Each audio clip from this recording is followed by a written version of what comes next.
This is what I call the C synergy loop, okay? I think we've all taken in a lot of information from Simon Sinek and Gary Vaynerchuk and these powerhouse thought leaders in how to do business differently. And I'm not trying to recreate the wheel. It's just when you get that much information, you have to kind of distill it down. And when you are a small business, that can be a little bit hard to do. And so what I've learned is that all of the C-level positions are obviously all synergistic. And if you're small, you don't have all of them represented, right? And as you start to parse out the responsibilities of these C-level roles, if you don't have the synergy in place before you start to break it up, everything can come apart. And that's what needs to be talked about more, is where the overlap starts to happen. So this is what I mean by that. Let's start with the CEO role.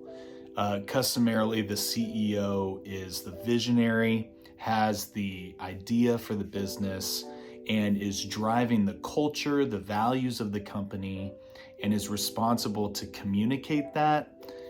If you're a small business, they might also be actively providing a service. They might actually be working with clientele, and they might be the one with the experience that's driving that service forward. So they need to be involved with clientele. And so it's very, very important that all of their values, all of everything that they are, is distilled down into the team members who are coming alongside this CEO to go out and provide whatever service or product, and taking that out to market in some sort of sales fashion or service fashion.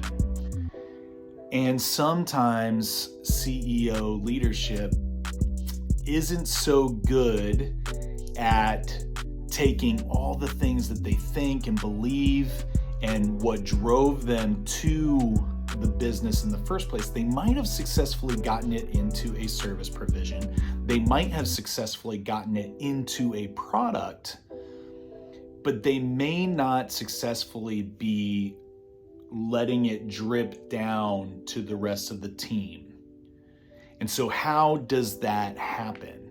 That happens when you jump over to a CMO role of brand development, marketing, voice, and communications, right? This comes down to communications. So now we have to figure out how to communicate the core vision that's coming from the CEO.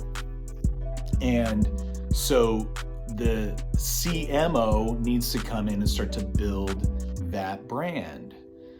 And then additionally, the CMO needs to figure out a way to take that voice and that value and everything that's coming from the leadership, from the CEO, and needs to put it out into the world in ways that attracts both talent to come work for the company, like, oh, I really like what that sounds like, what that company's all about, so I want to come and work for them. People who can come in and either provide the service or sell the product, help build the product, people that are inspired to come be a part of this thing. And then additionally, the customer to say, I want to be a part of this. Like, if I have a choice between this product and that product, I'm choosing this one because I'm more in line with the way that's hitting me emotionally. So communicating the CEO's vision and values and what's so special about the product or service is super important, and getting those communications out into the world. So what has to happen? If you start to break this apart, the CMO needs a lot of time and energy from the CEO to get all of that going. And that part can really slow things down. It can get really drudged out, especially when communication styles are changing, when we're moving from Instagram to TikTok, from TikTok to YouTube Shorts. All of these changes really bog down the fluidity of the CEO, who's still maybe active with clients, still doing work, and the CMO is grabbing on, going, hey, I need you to do my work so that all of this keeps going, and that process is really slowed down. And so that can be really problematic. So here enters, so important, the COO role. This is the this is the crossover here of like, what is this process of capturing the visionary communications of the CEO? Like, this vision needs to be distilled down to marketing and put out into the world so that we can acquire talent and acquire a customer base. But that process can get really slowed down if it's not really dialed and ironed out. So enter the COO, who needs to help make processes that keep the team executing, that gets out of the CEO what is needed for the marketing, and can connect all of the dots. And this isn't assistant work. This isn't somebody who's like helping with day-to-day. This is process, so that the people who are helping with day-to-day know what the heck they're doing each day. And there's not these big question marks. So a COO comes in and says, okay, here's how we're going to get CMO everything they need to go spread the word and build the brand. And then additionally, you have these situations where the CEO now does have to spend their time communicating the brand voice and the culture and all of that, and is getting pulled away from maybe some of the top end client duties that they've been servicing top clients, and they're getting pulled away from that.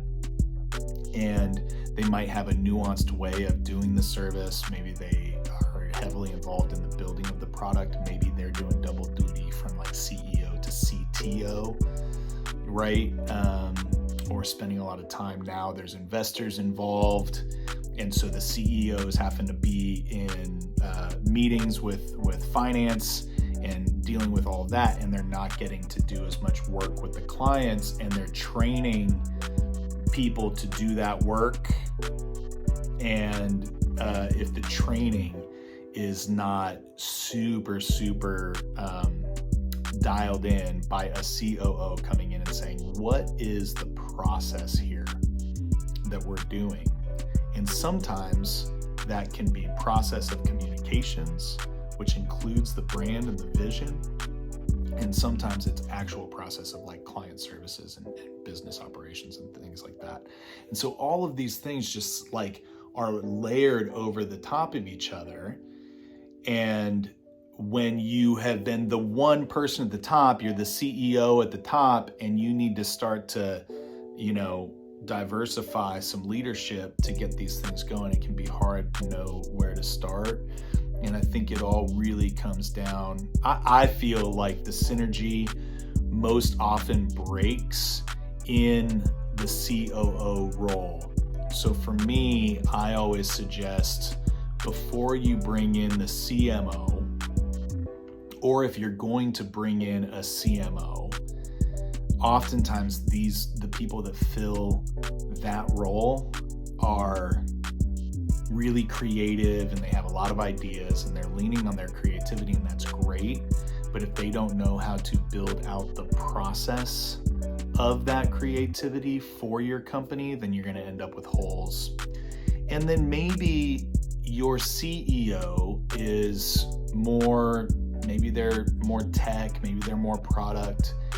And when they try to communicate the vision and the goals of the company for the CMO to market it out, like maybe they're not the great voice, and so maybe there's all this process that's built out, but you need a CEO that can be the voice and vision of the company, that has charisma and exciting. And so sometimes maybe the leadership has been in charge, but maybe they're more of a COO to their own company, and they need to bring in a CEO for a period of time.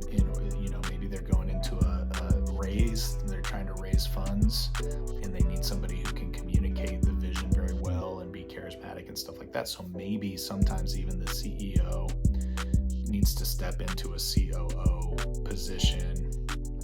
And these are just titles that can be fairly arbitrary, is kind of the point. The synergy of it all is what's most important. So figuring it all out and how it all goes around